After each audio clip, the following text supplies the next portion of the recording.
I'd like to begin by also commending Deputy Brendan Howlin for instigating this important bill when he first introduced it back in 2017, and I am pleased that the Government have worked constructively to bring it to fruition.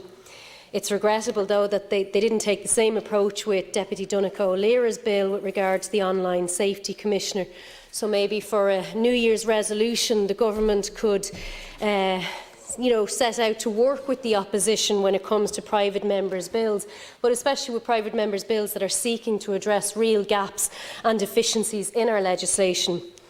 Since the Harassment and Harmful Communications Bill was restored to the Order paper in September, it has moved swiftly, and of course that is to be welcomed, and that is because it has been a truly collaborative approach taken by all parties, which reflects the seriousness of the issue.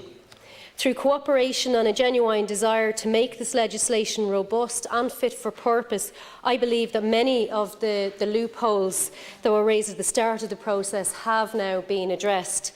That said, there are some areas, and I think that's been conceded by many in the House today, there are areas that can be improved, and there are a number of amendments that have been submitted, and I'm sure that the senators who submitted them will speak to them later. I would, however, share the view of many organisations that we do need to get this bill passed as soon as possible to put in place the critical protections.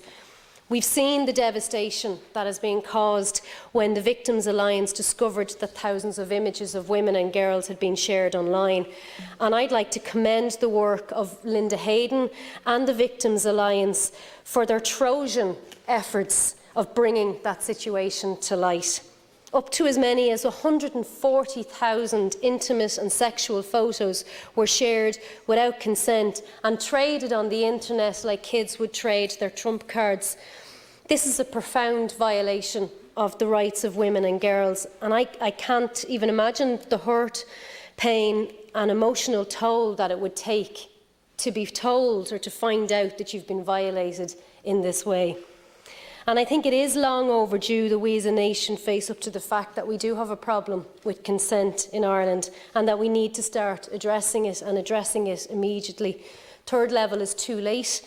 We have to start much earlier, and the Committee on the 8th Amendment have made recommendations in this regard regarding sexual health and relationships education, and they called for it to be addressed in our school system, in our youth clubs and in all organisations involved in education and interaction with young people.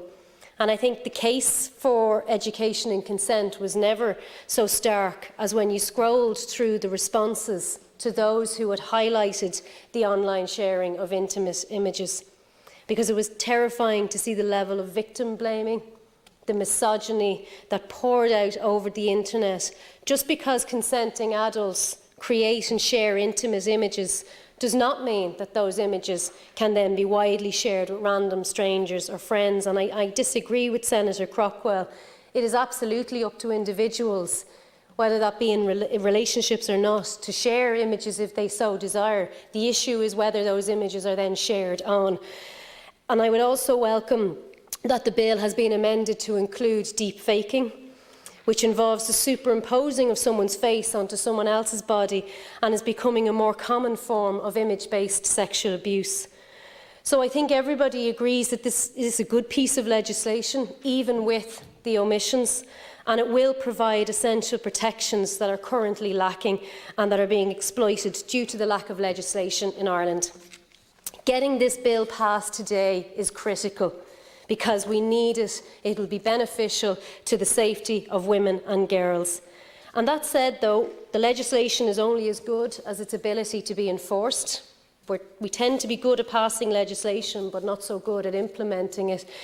And Ireland has a disturbingly low rate of detection and sanction of sexual offences and other forms of gender-based violence. So we do need to hear from the Minister commitments that the Gardaí will be fully resourced, that they will be trained to deal with reports that are made under this piece of legislation, that they'll be provided with the technology and the powers to ensure that material can be taken down swiftly from the internet, and that those responsible for those offences will be pursued with vigour. We also need assurances that victims will be treated with the utmost care and professionalism when they do come forward.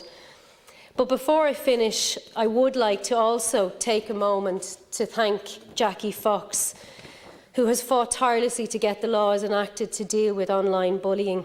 And we all have heard how Jackie's beautiful daughter Nicole, known affectionately as Coco, was subjected to relentless online bullying, and that bullying that eventually led to Coco's suicide.